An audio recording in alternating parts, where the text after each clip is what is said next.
Важнейшим биологическим компонентом масла черного тмина выступает тимохинон.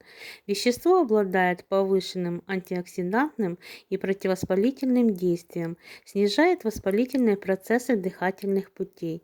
При кашле рекомендуется 2-3 раза в день на полстакана теплой воды добавлять по пол чайной ложки масла черного тмина и принимать в теплом виде. Для повышения иммунитета рекомендуется употреблять на протяжении 1 месяца. Принимать масло черного тмина за 15-20 минут до приема пищи и запивать водой с медом. На полстакана воды добавлять пол чайной ложки масла черного тмина и 2 чайные ложки меда.